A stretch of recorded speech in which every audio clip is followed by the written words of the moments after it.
प्रधानमंत्री नरेंद्र मोदी ने आज ओडिशा में चुनाव प्रचार की शुरुआत पुरी से की। उन्होंने सर्वप्रथम भगवान जगन्नाथ के दर्शन किए और उसके बाद रोड शो में शामिल हुए। इस मौके पर प्रधानमंत्री नरेंद्र मोदी ने 5वें चरण के मतदान के लिए देशवासियों से जमकर वो देश के लिए वोट करने की अपील की। प्रधानमंत्री नरेंद्र मोदी ने इस मौके पर देश के लिए अगले 25 साल के अपने विजन को डीडी न्यूज के साथ साझा किया। से पहले ही जिनके तीसरे टर्म की बात हो रही है, लोगों को इंतजार है, ऐसे देश के यशस्वी प्रधानमंत्री नरेंद्र मोदी जी हमारे साथ हैं। प्रधानमंत्री जी बेहद ही स्वागत है। जय जगन्नाथ। प्रधानमंत्री जी सुबह के 8 बजे, इतिहास में कभी ऐसा देखने को नहीं मिला है कि कोई प्रधानमंत्री सुबह होते ही जनता के बीच पहुंच जाए। पूरी में हम जब सुबह 7 बजे हम जगन्नाथ जी के दर्शन करने के लिए जा रहा था, तब से मैं हैरान था कि सुबह 6:30-7 बजे से हजारों की तादाद में लोग यहाँ खड़े थे। मैं देश की जनता का बहुत ही ऋणी हूँ। मैं उड़ीसा की जनता का बहुत बहुत आभारी हूँ और खास करके पुरी ने पूरा मन भर दिया। आज मैं पुरी को सर झुका करके नमन करता हूँ। प्रधानमंत्री जी, पुरी में हम खड़े हुए हैं। उड़ीसा में 25 साल का यहाँ का शासन जिनको आप सीधे चुनौती दे रहे हैं। दूसरी तरफ बंगाल भी है और साथ में बिहार भी लगता है। इस बार 5 चरण के चुनाव के बीच क्या मूड लग रहा है जनता का? 4 चरण के चुनाव, इंडी अलायंस पूरी तरह अस्त हो चुका है। अब जो चरण शुरू हुए हैं वो हमें 400 पार जाने की मजबूती दे रहे हैं। आज भी मैं मतदाताओं से कहूंगा, भारी मतदान करें, जी भर करके मतदान करें, देश के लिए मतदान करें।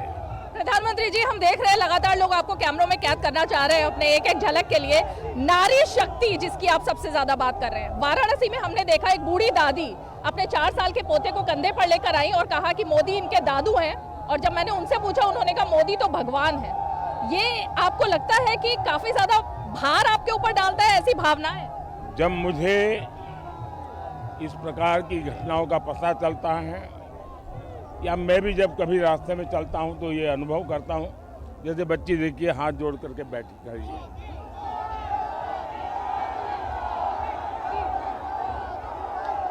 ये चीजें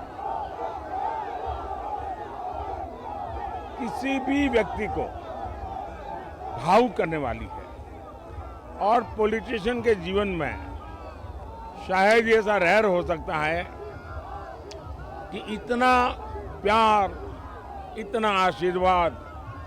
और मैं देख रहा हूं कि भारत की नारी शक्ति आने 25 साल में भारत की गति के लिए 2 मैं बड़े निर्णायक फैक्टर देखता हूं। एक, हिंदुस्तान का पूर्वी हिस्सा यानी उड़ीसा, हमारा झारखंड, हमारा बिहार, हमारा बंगाल, ये हिंदुस्तान का पूर्वी इलाका है, या पूर्वी उत्तर प्रदेश। ये एक बहुत बड़ा फैक्टर बनेगा जो ग्रोथ इंजन बनेगा।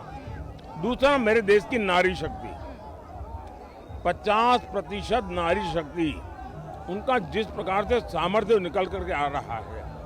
जब मैं कहता हूं मैं 3 करोड़ लखपति दीदी बनाऊंगा, तो मुझे लगता है कि मुझे कुछ नहीं करना पड़ेगा, सिर्फ अवसर देने हैं और मेरे गांव की बहनें लखपति दीदी बन के रहेगी, ये मेरा विश्वास है। जिस देश में इतनी सामर्थ्यवान मातृशक्ति हो, मैं गुजरात से आया हूं, हमारा पूरा जो डेयरी उद्योग है, आज अमूल जो दुनिया में इतना मशहूर है, उसकी पूरी ताकत महिलाएं हैं।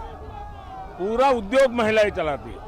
आप लिज्जत पापड़ देख लीजिए, दुनिया में ब्रांड है लिज्जत पापड़, पूरी तरह महिलाओं के द्वारा ड्रिवन है। इसका मतलब ये हुआ कि हमारे देश की महिलाओं में एक अभूतपूर्व सामर्थ्य है।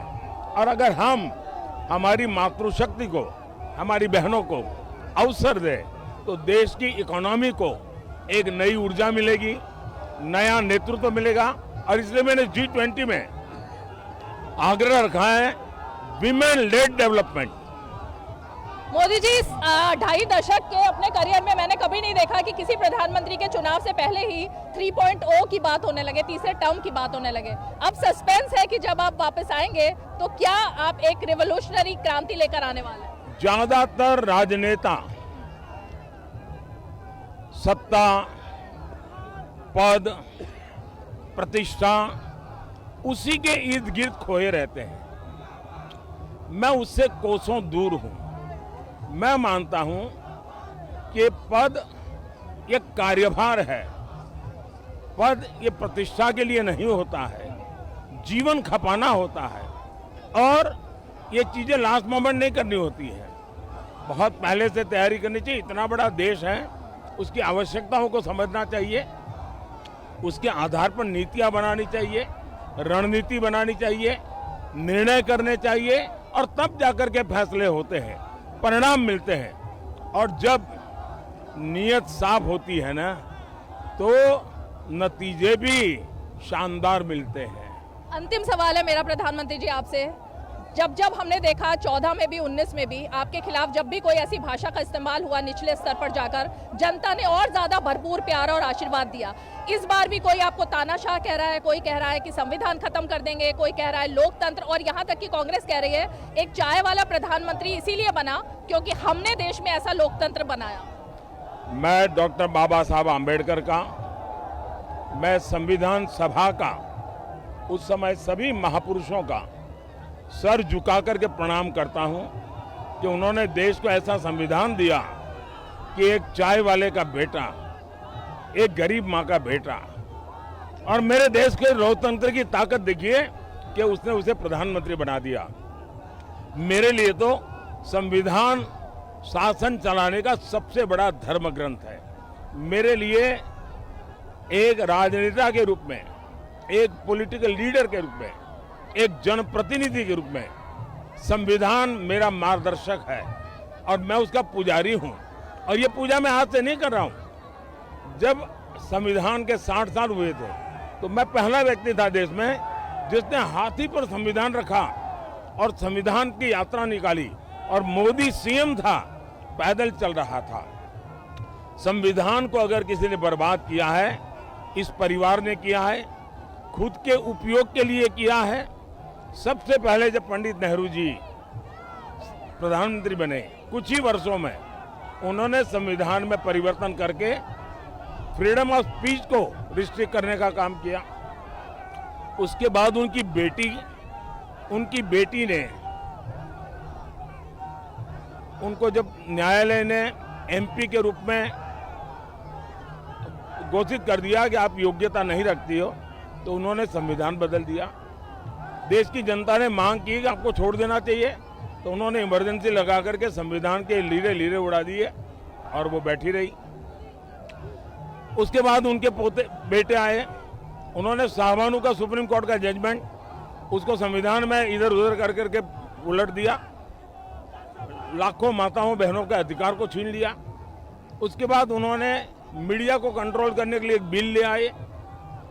उसके बाद उनके साहबजादे, जिनके पास कोई सत्ता नहीं, एमपीसी के सिवाय कुछ है नहीं, उन्होंने संविधान के द्वारा बनी हुई कैबिनेट, उस कैबिनेट के निर्णय को प्रेस कॉन्फ्रेंस बुला करके लीरे उड़ा दिए और कैबिनेट को अपना निर्णय रिवर्स करना पड़ा।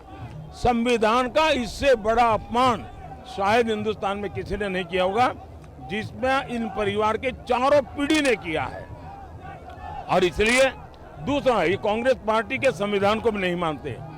सीताराम केसरी को बाथरूम में बंद कर दिया था, कांग्रेस पार्टी के अध्यक्ष थे, उठा करके फुटपाथ पर रात को फेंक दिया था और पूरी पार्टी को कब्जा कर लिया था। और इसलिए मैं समझता हूं कि कांग्रेस के मुंह में संविधान शब्द शोभा नहीं देता है। अंत में प्रधानमंत्री जी, आप अभी भगवान महाप्रभु जगन्नाथ जी के दर्शन करके आए, आशीर्वाद आपने उनका लिया है। आप जिन शहजादे की बात कर रहे हैं वो कह रहे हैं कि धर्म पर अगर आप उनसे बहस करेंगे तो आप जीत नहीं पाएंगे, वो चुनौती दे रहे हैं। मैं उनके धर्म के ज्ञान के विषय में जानता नहीं हूँ कुछ, और मैं अपने आप को कभी ज्ञानी कहता नहीं हूँ। मुझे तो धर्म से बहुत कुछ सीखना है। एक अगाध समुंदर है, शायद मैं 7 जन्म उसमें डुबकी लगाता रहूं तो भी मैं पूरा ज्ञान प्राप्त नहीं करूंगा। ये उसका सामर्थ्य, उसका विस्तार, उसकी विरासत इतनी बड़ी है कि मैं नहीं कह सकता हूँ कि वे इतना जानते होंगे कि नहीं जानते होंगे। मुझे उनका मेरा व्यक्तिगत कभी चर्चा हुई नहीं है और मीडिया में भी कभी धर्म पर उनका साक्षात्कार मैंने सुना नहीं है, तो मैं ये तो नहीं कह सकता हूँ। मैं मानता हूँ मैं एक विद्यार्थी हूँ, मुझे बहुत कुछ सीखना है। तो अब 400 पार 400 पार देश की जनता का संकल्प है, अबाल वृद्ध का संकल्प है, देश के गांव-गांव का संकल्प है, देश के गरीब का, देश के युवा का, देश के किसान का, देश की नारी का, इन सब का संकल्प है कि इस बार देश 400 पार के साथ नई सरकार के नेतृत्व में नई ऊंचाइयों को प्राप्त करेगा। बहुत बहुत धन्यवाद। बहुत धन्यवाद। जी, इतने व्यस्त दूरदर्शन के दर्शकों को मेरा जय जगन्नाथ, भगवान जगन्नाथ की धरती से जय जगन्नाथ, और सबको मेरी बहुत शुभकामनाएं।